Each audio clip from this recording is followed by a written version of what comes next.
I want to take a couple minutes to talk about Jade Cargill and why I believe she's one of the most misused and misrepresented characters in AEW right now.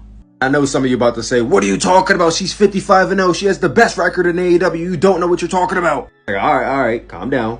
Let me explain. I made a video a while back talking about how I believe MJF is the most one-dimensional character in AEW. And the more I look at the roster, the more I feel like a lot of these wrestlers kind of reflect that similar booking pattern, where they're in this state of character stagnation. Like they're not evolving whatsoever.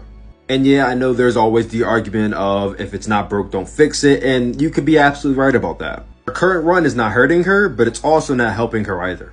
When Jade Cargill first came into AEW, she started off with a feud with Brandy Rhodes. I'm sure we all can recall this promo right here. That led to a tag team match with Shaq and Jade Cargill versus Cody Rhodes and Red Velvet, which Jade Cargill and Shaq won. And I thought that was a really unique way to introduce a new star to AEW. Team her up with Shaquille O'Neal, introduce her as this big black powerhouse with this cross of like Jade and Sindel from Mortal Kombat. She has it, except she wasn't very good in the ring when she first started. Good on the mic, just not good in the ring. And admittedly, the crowd didn't take to her first because she wasn't very good in the ring. But she improved over time. That's when the TPS Womens Tournament came around in 2021. Fairly stacked tournament that was won by Jade Cargill.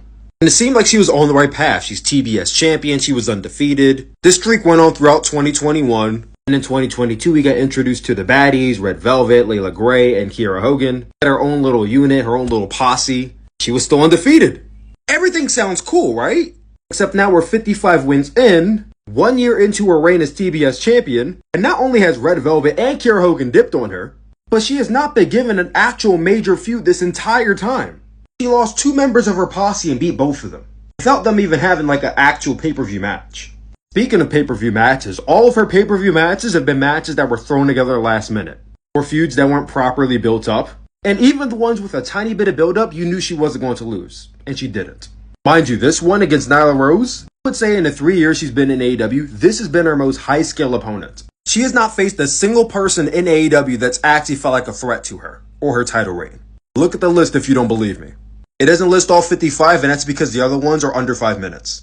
If I asked you to name 5 top females in AEW, probably say Britt Baker, Jamie Hayter, Riho, Hikaru Shida, Thunder Rosa, Araya, Toni Storm. She has faced none of the people I just named. AEW is not giving her an actual challenge, an actual feud, or an actual purpose of her holding this title. Because she's been the only champion since she won it, and it feels like a prop, not a title. Because again, nobody's actually felt like a challenger to her. If anything, a loss would help her. Have her figure out she's not Teflon. Something. Because this is not doing anything for her. What do you guys think? Is this helping or harming her?